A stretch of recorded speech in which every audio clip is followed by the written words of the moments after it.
我呢個1年飛日本8次嘅人話俾你知，見到啲遊客喺度排序序遠，真係拗晒頭。發生咩事啊佢？呢間係在地人先知嘅燒肉老店，啲肉係特別厚，呢一個特厚嘅哈拉米至少有1寸。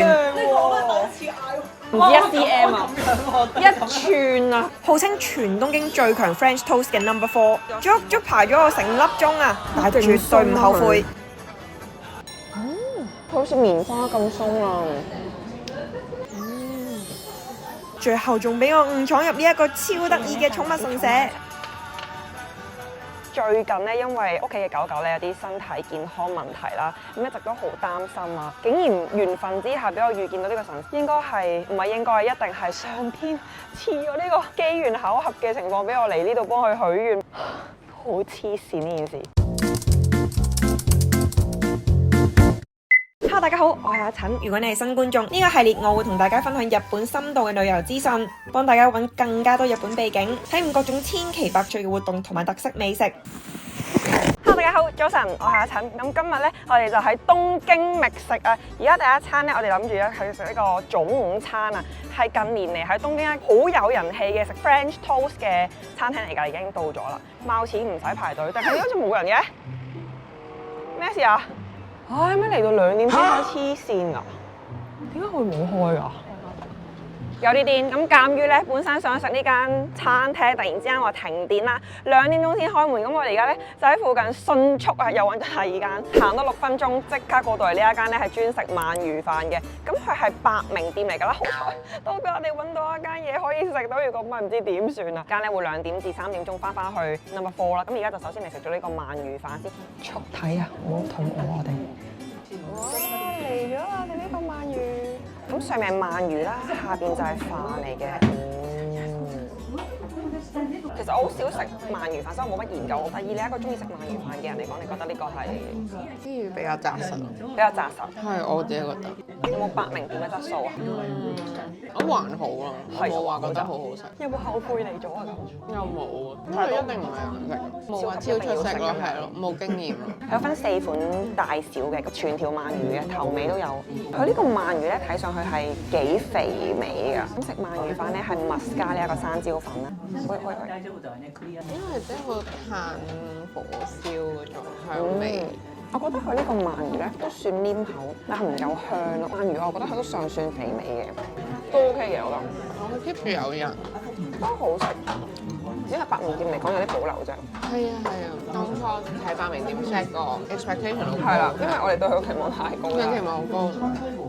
咁大家平時咧就睇我喺日本瘋狂食燒肉啊、拉麵啊、鐵板燒啊、呢啲咩鋸扒啲肥仔嘢咧就睇唔少啦。其實我平時喺鏡頭之後咧，我食得好健康、好清淡、好養生嘅。咁我諗大家都有聽過 AI 工具 DeepSeek 人工智能。我最近咧就發現咗個 NeutralBite AI 嘅營養餐單平台啊。呢一個平台咧就用咗 DeepSeek 人工智能啦。呢個位簡單入翻自己平時飲食習慣、增肌啊，定係你想有營養啊，定你想減肥啊，佢通通都可以做到嘅。咁你 AI 咧就會幫你設計你專屬嘅餐單啦。最正係佢每個禮拜有50幾款菜俾你揀。如果你唔西蘭花雞胸呢太悶咧，可以轉做黑椒牛柳粒啦，或者呢個香煎魚柳都得嘅。上網訂完之後咧，可以送貨過嚟啦。咁但係我自己咧就中意去門市鴻福堂嗰度就拎㗎啦。去到門市俾佢睇翻個訂單 number 咧，就會咁樣一袋袋冰袋俾你。官網個建議咧就係2份蛋白質、2份蔬菜，再加1個澱粉質。佢一盒咧係咁樣好細份嘅咋。我一開始第一次點嘅時候咧，我就覺得咁細份唔夠食嘅喎，因為本人其實都有啲大食嘅，但係點樣知咧？其實係真係幾飽肚㗎。盒嘅外面咧都標示得好清楚，所有營養標籤啦、脂肪啊、蛋白質啊、碳水化合物咧，呢啲全部都標記得好清楚嘅。今日咧就係訂咗呢一個白肉鮮淮山蒸排骨同埋日式雜菌炒蛋。早幾日咧就試咗一個滑蛋炒菇啊，咁我係勁 surprise 啦，因為你即使翻熱完咧，個蛋咧都仲係好滑啊個蛋，知我未？仲有呢一個西芹炒蝦，調味超級好勁，新鮮呢一個蝦。中意食一個飯配好幾款餸，健康版、美味版嘅三餸飯咯。同埋佢啲菜咧都出奇地係好脆綠㗎，仲完全唔會覺得話焗到黃啊，呢啲問題係完全冇啦。唔好睇佢咁樣幾盒咧，以為會好貴啦，但其實咧蛋白質咧平均10零蚊至30蚊左右已經有一盒，菜咧都係10零蚊。咁總之 total 通常一個餐咧就係控制喺6至70蚊已經係食到一餐㗎啦。而家食咗2個月咧，或者最大嘅感受就係完全冇咗之前可能成日會覺得好水腫啦，因為鈉質降低咗，咁同埋咧係成個身係輕盈咗，輕飄飄，冇咁 heavy，冇咁肥膩嘅感覺咯。圍翻起1個月都係1000零蚊左右，但係絕對健康過你平時日日出街食。如果想試嘅朋友仔咧，可以入我嘅專屬優惠碼，就有9折優惠㗎啦，係啦，咁所以我哋繼續去片。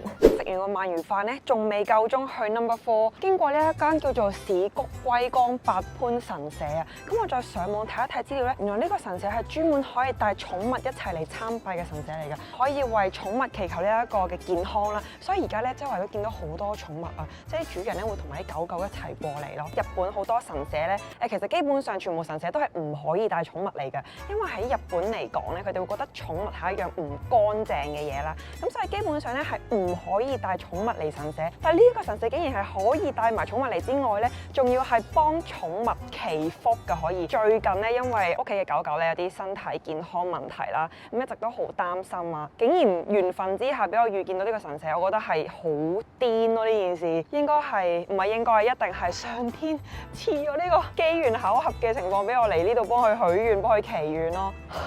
好黐線呢件事！睇下呢一度全部都係為寵物去祈願嘅紙條喎，啲主人咧帶埋啲寵物一齊嚟呢度影相啊，或者係祈願。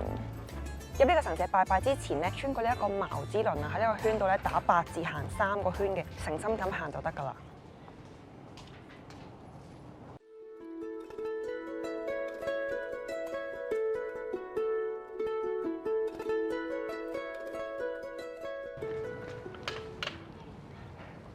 咁而家就可以穿過去，準備咗個5 yen 就喺呢一個神社前面去拜拜啦。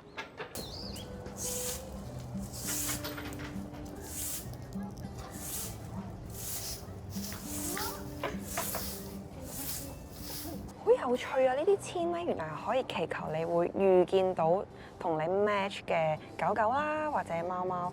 咁呢度有啲唔同嘅籤可以抽翻，幾得意。これはい、ありがとうございます。係，有咧就買咗呢一個符咧，就係放健康嘅。呢個御手好精美嘅狗狗嘅腳印，好靚啊！呢個好精美。呢個咧係可以放病啊、傷啊咁樣，即係你寵物咧受傷啊或者病咧，就幫佢祈個願，買咗個御手。我覺得係嚟到呢一度咧係一個緣分咯。全日本咁少地方可以幫寵物祈願咧，我竟然係無端端嚟呢一個神社，係我覺得係上天話俾我知我要嚟幫佢祈願，所以我覺得一定要嚟幫佢祈。旅行開心嘅位就係咁咯。其實本來覺得好無聊，跟住突然之間喺對面馬路嘅時候經過呢一個神社，唔知咩嚟㗎，但係就因為冇嘢做，就過嚟睇一睇咧。幫寵物祈福，同埋我已經覺得好奇怪啊！點解咁多人帶埋寵物上去嘅咧？我本來以為係咪上去散步啦，點解原來係一齊同埋啲寵物去祈願咯？好開心，好滿足，可以幫佢祈福。哇！而家翻返嚟 number 4啦，黐咗線喎，排隊排到。佢明明頭先係話2點鐘先開㗎嘛，我而家嚟到係2點08分啦，滿咗咯，出邊係排晒大隊啦，勁多人咯，我排緊第16台咯。發生咩事啊？佢可以揀 outside 或者 indoor 嘅，咁我而家就係 inside 同 outdoor 都是但啦，冇所謂啊，總之快啲啦！咦，而家期間限定嘅 toast 係有呢一個 Hojicha French Toast， 係1月3號至1月31號期間限定，好似好吸引喎！除咗糖食之外咧，仲有好多麵包係可以買外賣嘅。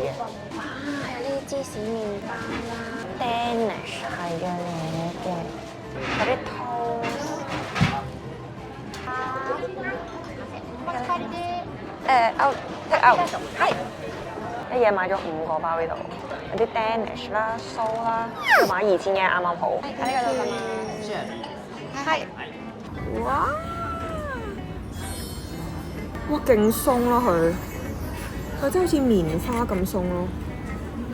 而家我哋嗌咗呢一個咧係期間限定嘅焙茶 French Toast， 咁佢面頭咧又配咗一個蜜柑啦，同埋一個雲呢拿雪糕，仲有一個焙茶醬。個培炸醬係超級無敵香咯。好似棉花咁鬆啊！好好味啊！食嗰配落個培茶度，呢個配搭好好喎。真係好鬆咯，係凍嘅，有啲似布甸咁。佢呢個 French toast 係比起我哋一般嘅都厚咯，因為超厚，好好味喎，好配啊，好夾啊，同呢個培茶，我覺得值得排嘅，可能個鐘啊，雖然係咪佢唔太甜咯？唔流啊！培茶味係比想象中濃嘅，我覺得。喺邊啊？好黐線咯！頭先食到中途咧就覺得唔對路喎，點解等咗30分鐘就係嚟咗個甜嘅，冇嚟到個鹹嘅？因為我哋就咬咗2款期間限定嘅培茶 French toast 啦，同埋買咗一個人氣 No.1 嘅係煙肉太陽蛋 French toast 啦，咁我仲加咗 avocado 嘅。點解知食完個甜嘅，心諗點解咁耐都唔嚟嘅，30分鐘先嚟嘅，跟住睇一睇，原來我哋冇落單咯，但係我哋趕時間要走啦，我哋排咗成個鐘，淨係食咗一個甜咯，好唔開心啊而家。咁有原因令到自己下次翻嚟？我同呢間嘢無緣啊，其實係。冇緣啊，完全。好彩我買咗成袋，翻去繼續。耶！今晚食燒肉。Karachi 咧呢度好似最遠咁樣係連鎖，性價比我覺得幾高嘅燒肉店啦，同埋我又好中意食牛脷嘅。嚟到呢度咧就要食口切，一陣嚟到就知。乾杯！我係先。耶！今餐晚飯咧就係同今日新認識嘅在日本居住香港人阿東食飯嘅，咁佢介紹咗我哋呢間 Karachi 佢話係呢個最遠高 CP 值吧。咁同埋點解我會推介過嚟錦米町呢一邊咧？我哋雖然今日係坐包廂，一陣咧等出面人少啲咧，我哋出去影下，其實係可以見到 Sky Tree 嘅。咁如果你哋情侶啊，或者你哋兩個閨蜜過嚟咧，坐 counter 位就可以對住 Sky Tree。咁如果係 family 嚟咧，呢度都係好 welcome，有晒 BB 嘅 high chair 啊。我覺得呢間餐廳要俾翻先稿費嚟咯，其實就真係唔講以為收咗錢啊，而家係。咁咪每人有沙律。呢個沙律，因為頭先個 staff 都好好問我哋3個人要唔要幫你分埋，所以呢度啲 staff 我覺得係幾好咯 ，service OK，同埋暫時目前咧就唔使排隊嘅呢間餐廳，就未需要預約都食到。口切牛脷。咁因為我中意食熟啲嘅，咁之後就係冚住佢咯。燒到就算出邊幾脆幾熟咧，食落去都係好，都係好腍，咁我會燒到再食。好靚喎！而家燒得咁樣，我覺得啱啱好嘅呢一個。謝，我覺得佢攣落去個質感唔係好似牛舌，即係平時我哋食牛舌咧係偏脆身啊嘛，但係而家係好腍，好似牛柳喎。厚切牛舌係極厚切呢一個。因為而家生生地咧，我覺得係有少少韌。似呢一款咧係索啲嘅厚切牛舌，睇下點樣啦。係要熟啊！呢個好啱咯。頭先生個唔啱我啦。呢個好好味咯。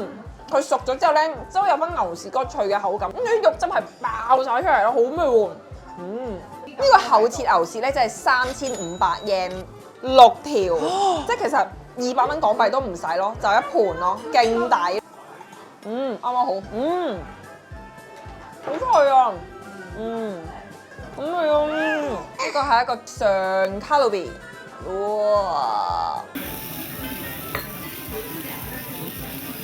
好腍啊！我覺得而家呢個都有少少肥，但係好 juicy 嘅，爆汁嘅係，好好味啊！肥脂軟腍，但係都好重入味。哇，好靚喎！真係好厚啊！好靚喎！呢個我都第一次嗌 cm 喎，肯定。我覺得佢係1寸啊，唔止1cm 啊，係啊，唔止1cm 啊，咁樣喎， 1寸啊，咁厚啊！呢個係特厚嘅橫隔膜啊，係肉汁啊，唔係油汁啊，肉汁。特厚嘅橫隔膜，唔需要燒太熟。